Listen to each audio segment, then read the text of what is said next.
Here, my hart is nie hoogmoedig en my oë nie verwaand nie.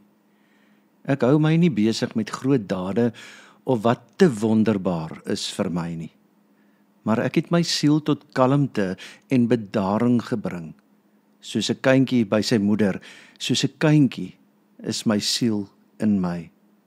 Israel, vestig jou hoop op die Here, nou en vir altyd. Amen. Ek groet julle in die naam van die Vader en die Seun en die Heilige Gees. Ek het geopen met Psalm 131 en ek lees dit weer. Here, my hart is nie hoogmoedig en my oë nie verwaand nie.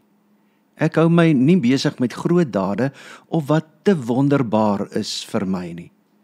Maar ek het my siel tot kalmte en bedaring gebring, soos 'n kindjie by sy moeder, soos 'n kindjie is my siel in my. Israel, vestig jou hoop op die Here, nou en vir altyd. Tot sover. Het julle al gesien hoe lyk 'n Jack Russell wat opspring om iets wat hoog is te probeer bykom? Behalwe dat jy verstom staan dat 'n Jack Russell so hoog kan spring, staan jy eintlik verstom vir hoe lank hy kan aanhou. Net as jy dink hy is nou moeg, dan is dit asof hulle eers energie kry. Jack Russells kan aanhou en aanhou. Dit lyk asof hulle net nie kan moeg word nie. Dis egter nie waar nie. Ek het al 'n Jack Russell gesien wat omtrent nie kan loop na sy springsessie nie. Dis nie dat hulle nie moeg word nie. Dis asof daar iets in hulle is wat vir hulle sê dat hulle net moet aanhou spring. Dis 'n Jack Russell ding. Ek ken sulke mense ook. Hulle hou aanspring, wil altyd hoër en beter. Dis asof hulle nie genoeg kan kry nie. Hulle kry nooit genoeg besittings nie, nooit genoeg geld nie, nooit genoeg ereposisies nie. Ek noem hulle die Jack Russell mense. Hulle is nooit tevrede nie. Om maatstawwe te hê en mikpunte is nie verkeerd nie. Hoe jy daaroor dink, kan egter 'n probleem raak. Jack Russell mense dink tevredenheid is wanneer jy alles wat jy graag wou gehad het bereik het. Eers as jy heel bo aan die leer kom, is daar tevredenheid. Eers as jy daar kom, sal jy tevredenheid kry. Maar as jy so oor tevredenheid dink, dan is dit 'n probleem. Die probleem met Jack Russell mense is dat hulle nooit by die hoogste trappie van die leer kan uitkom nie. Sulke mense is altyd onvergenoegd en ontevrede. Psalm 131 mense dink egter anders oor tevredenheid. Vers 2 sê, maar ek het my siel tot kalmte en bedaring gebring, soos 'n kindjie by sy moeder, soos 'n kindjie is my siel in my. In 'n wêreld wat voortdurend streef na meer kennis, meer besittings, meer status, meer mag, klink Dawid se woorde byna teenkultureel. Hy praat nie van prestasies of oorwinnings nie, alhoewel hy 'n koning is wat baie gehad het om oor te spog. Hy praat van 'n hart wat nie hoogmoedig is nie, van 'n gees wat homself nie besig hou met dinge wat bo sy vuurmaakplek is nie, maar van 'n siel wat so rustig is soos 'n kind by sy ma. Laat ons begin deur te vra, wat beteken dit dat 'n hart hoogmoedig is? Die Hebreëse woord wat hier gebruik word, gaba, verwys letterlik na iets wat verhoog of verhewe is, wat opgetel is. Dit skep die beeld van 'n hart wat homself bokant ander verhef, wat homself as belangriker, as waardevoller ag as ander. Hoogmoed is een van die oudste sondes. Dit was hoogmoed wat die duiwel laat val het, toe hy homself bo God wou verhef. Dit was hoogmoed wat Adam en Eva in die tuin verlei het, met die belofte, julle sal soos God wees. En dit is hoogmoed wat steeds vandag ons lewens kan vernietig, ons verhoudings kan vergiftig en ons verbintenis met God kan beskadig. Dawid getuig dat sy hart nie hoogmoedig is nie. Dit beteken nie dat hy nooit met hoogmoed geworstel het nie. Inteendeel, die Bybel vertel ons van verskeie kere waar Dawid se hoogmoed hom in die moeilikheid laat beland het, soos toe hy die volk laat tel het teen God se wil. Maar hier getuig hy van 'n hart wat deur God vernuwe is. 'n Hart wat geleer het om nie op homself te vertrou nie, maar op die Here. Paulus skryf in Filippense 3 vers 7 tot 8, maar alles wat vir my wins was, reken ek nou as verlies ter wille van Christus. Inderdaad, reken ek alles as verlies ter wille van die uitnemendheid daarvan om Christus Jesus my Here te ken. Ter wille van hom het alles vir my 'n verlies geword, en beskou ek dit as vullis, sodat ek Christus as wins kan verkry. Paulus was 'n man met indrukwekkende prestasies, 'n vooraanstaande fariseer, 'n geleerde, 'n Romeinse burger, maar hy het geleer om al daardie dinge as niks te beskou in vergelyking met die voorreg om Christus te ken. Psalm 131 mense dink eerder oor tevredenheid as 'n geursel, 'n kleursel wat jou hele lewe beïnvloed. Tevredenheid kan jou bereik of deel wees van jou, al het jy nog nie by jou mikpunt uitgekom nie. Tevredenheid is iets wat jy kry deur anders te begin dink. Psalm 131 mense dink nie tevredenheid is voorwaardelik nie. Eers as ek dit het of dit bereik het, sal ek tevrede wees nie. Nee, tevredenheid is 'n manier van dink. Dit is 'n manier van kyk na die realiteit rondom jou en dit is iets wat jy van die Here afvra. 1 Timoteus 6 vers 6 sê godsdiens is 'n groot wins as ons tevrede is met wat ons het. Wag is een van die moeilikste dinge om te doen, hè. Wanneer is wag moeilik? As jy by die huis kom en jy moet begin leer vir môre se toets. As jy jelly wil laat stol in die yskas. As jy moet begin oefen vir die sportseisoen. As jy jou nuwe selfoon vir die heel eerste keer moet laai. As jy die Here se antwoord soek op 'n moeilike vraag. As jy by iemand is wat bang of hartseer is. As jy 'n call center bel en jy moet aanhou vir die operateur. En as jy kwaad word. Wag is moeilik. Iemand het gesê dat jy die kuns van wag vervolmaak het as jy 'n besigheidsfirma se kliëntediens skakel en 2 ure aanhou net om te kla oor hulle diens. Wag het 'n goeie en 'n slegte kant. Die goeie kant lei tot tevredenheid en die slegte kant lei tot ontevredenheid. Eintlik is die slegte kant van wag se naam iets anders. Dit moet eerder aanhou of uitstel genoem word. Dis sleg. Wag is altyd op iets of vir iemand. Wag in die Bybel is altyd met verwagting, met hoop, want God hou sy beloftes. So wag in die Bybel het heeltemal 'n ander betekenis. Jy wag met verwagting, met hoop op God se beloftes. Psalm 131 vers 3 sê, vestig jou hoop op die Here, nou en vir altyd. Moenie net jou eie dinge doen nie. Wag vir God se antwoord. Vers 1 sê, Here, my hart is nie hoogmoedig en my oë nie verwaand nie. Ek hou my nie besig met groot dade of wat te wonderbaar is vir my nie. In vers 1 begin die digter deur sy hart teenoor die Here oop te maak en hy bely dat waar hy eens so gemoedig was, hy nie meer so lewe nie. Verwaandheid en hoogmoed is nie meer deel van sy lewe nie. Verwaandheid, letterlik 'n hoë hart hê, word primêr gevoed deur wat 'n mens dink. Spreuke 18 vers 12. Op selfverheffing volg ineenstorting. Op nederigheid eer. Hoogmoed, letterlik oë wat na bo gehef is, kom na vore in 'n lewenshouding waarin 'n mens se gedrag verraai dat hy te veel van sy eie vermoëns dink. Spreuke 30 vers 11 tot 15 sê, daar is 'n soort mens wat vol hoogmoed, vol eie waan is. 'n Soort mens wat koelbloedig en wreed is in sy hebsug en wat teer op die hulpeloses en armes in die land. Die bloedseier het 2 dogters. Hulle is G en G. As lewensingesteldheid lei hoogmoed maklik tot 'n miskenning van God. Die digter gebruik in die Hebreëus die beeld van oë wat opgehef word om na die hoë dinge in die lewe te kyk as teken van hoogmoed. Die ou vertaling sê, o Here, my hart is nie hoog en my oë nie trots nie. Psalm 101 vers 5 sê, hoogmoed en vermetelheid verdra ek nie. Psalm 131 vers 2 sê, maar ek het my siel tot kalmte en bedaring gebring, soos 'n kindjie by sy moeder, soos 'n kindjie is my siel in my. Wat kon ons leer van hierdie beeld? Innerlike kalmte? Die beeld spreek van 'n diep innerlike rus. Die kind is nie meer ontsteld of besorg oor enige iets nie. Net so kan ons leer om nie meer gejaag te word deur ons basiese behoeftes of begeertes nie, maar om 'n dieper rus in God te vind. Tevredenheid met God se teenwoordigheid. Die kind is tevrede met sy ma se teenwoordigheid. Net so moet ons leer om tevrede te wees met God se teenwoordigheid in ons lewens, selfs wanneer hy nie al ons gebede beantwoord soos ons dit wil hê nie. Vertroue of hoop sonder eise. Die kind vertrou die ma se liefde sonder om eise te stel.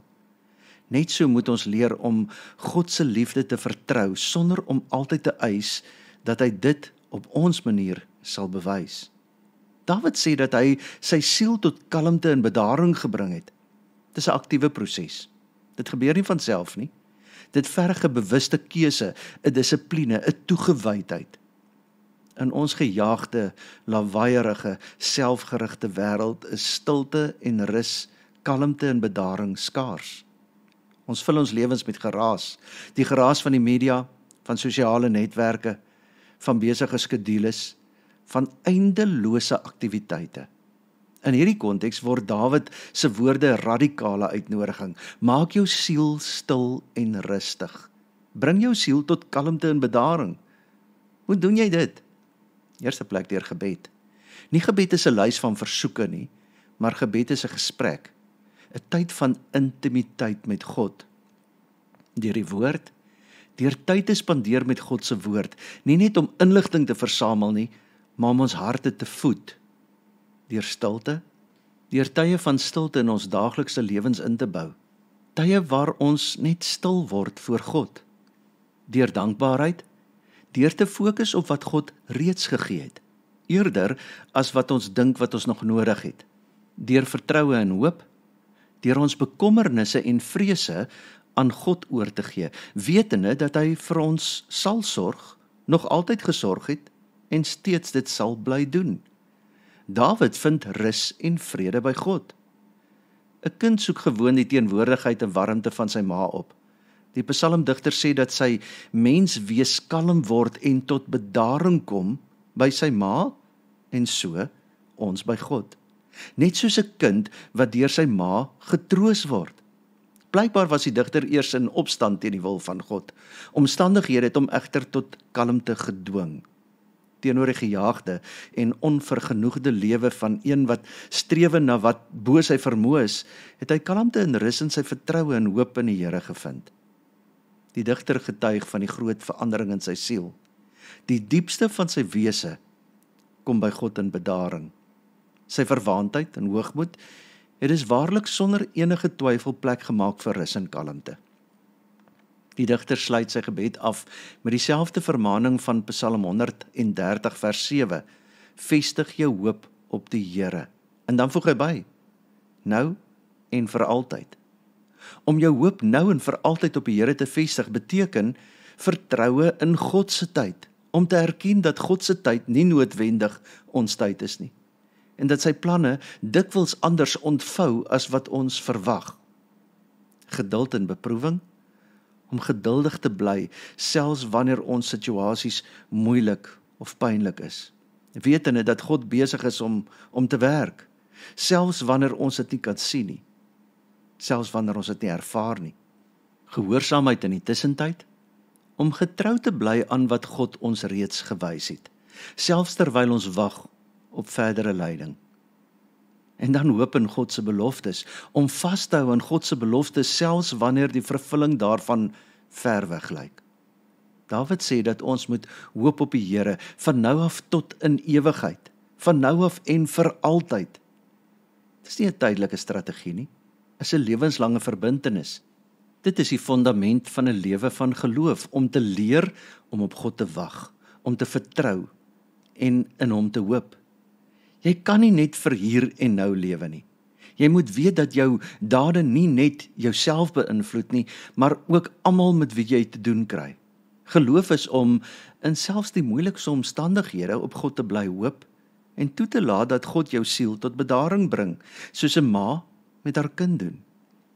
Psalm 131 help ons om die oudste sonde, die een wat gesorg het dat Adam en Eva uit die paradys gegooi is, as ook Satan uit die hemel, om dit teen te werk in ons lewens. Hoogmoed is wanneer jy dink jy is God. En nederigheid is wanneer jy weet, daar is klaar 'n redder, en is nie jy nie.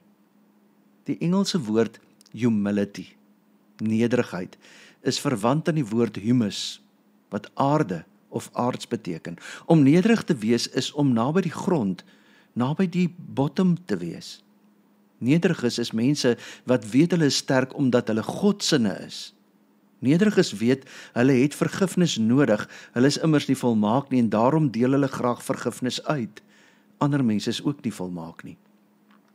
Nederiges weet ook hulle is deel van 'n lewenslange leerskool. Niemand weet alles nie. Ons erken dat ons sonder die Here tot niks in staat sal wees nie. Ons het vir God nodig, net 'n baba sy ma nodig het. In onsself is ons niks. In God is ons alles. Daarom is nederiges se lese altyd, ek is tot alles in staat deur hom, Christus, wat my die krag gee, Filippense 4 vers 13. Ja, nederiges dink nie minder van hulle self nie. Hulle dink net minder oor hulle self. Hoe kleiner ons is, hoe meer plek is daar vir God. Psalm 131 stel twee lewenswyses teenoor mekaar. Die een is onafhanklikheid en die ander is afhanklikheid. Om onafhanklik te wees is tipies menslik. Ek is in beheer. Ek weet alles. Ek het niemand nodig nie. Ek sal self besluit. Alles gaan oor my. En so word ons selfsugtige mense wat net ons eie behoeftes raak sien. Dis absolute mite om te dink dat 'n mens 'n lewe sonder angs, sonder vrees en in totale afhanklikheid kan lewe. Die sogenaamde moderne wêreld is 'n hopelose wêreld, gevul met pyn, woede en tragedies. Die eie ek loop homself altyd teen 'n muur vas. Selfsugtige mense is eintlik uiters ongelukkig. Dit is deur hoogmoed dat die duiwel geword het. Algehele afhanklikheid is die teenoorgestelde. Vestig jou hoop op die Here nou en vir altyd. Soms is dit nodig dat God die krikke van ons valse sekuriteite en ons arrogansie moet breek of wegneem, nee.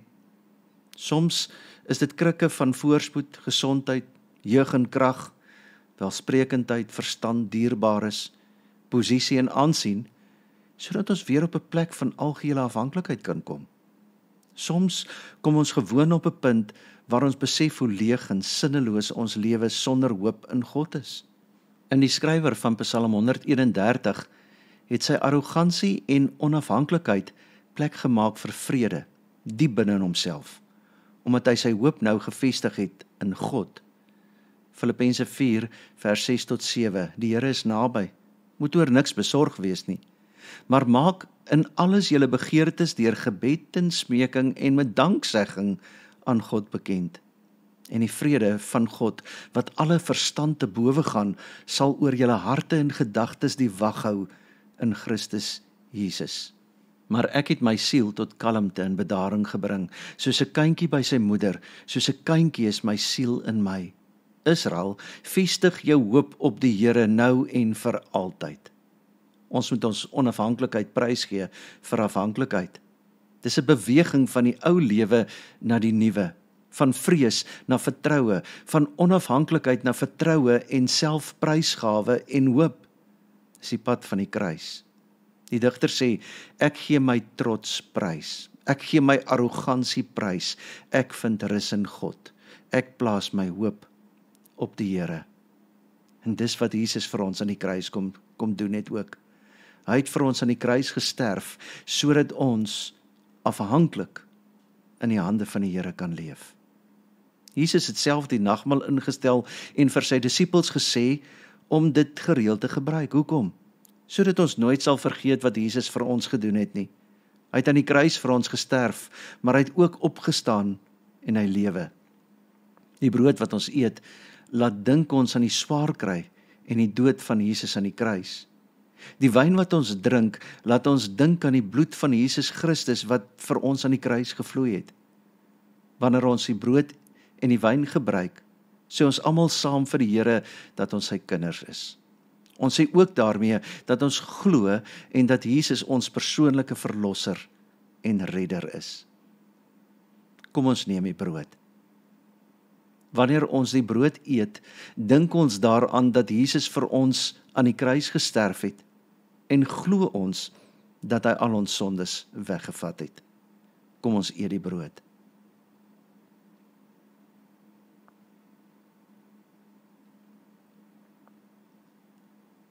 Kom ons neem die wyn. Wanneer ons die wyn drink, dink ons daaraan dat Jesus se bloed vir ons aan die kruis gevloei het en glo ons dat hy al ons sondes weggevat het. Kom ons drink die wyn. O Here, baie dankie dat ons kan weet, U het vir ons U alles kom gee. Help ons, o Here, dat ek my siel tot kalmte en bedaring sal bring, soos 'n kindjie by sy moeder, soos 'n kindjie wil ek hê my siel moet wees in my wanneer ek by U is, want ek vestig my hoop op U, o Here, nou en vir altyd. Amen. Die Here sal julle seën en julle beskerm. Die Here sal tot julle redding verskyn en julle genadig wees. Die Here sal julle gebede verhoor en aan julle vrede gee. Amen.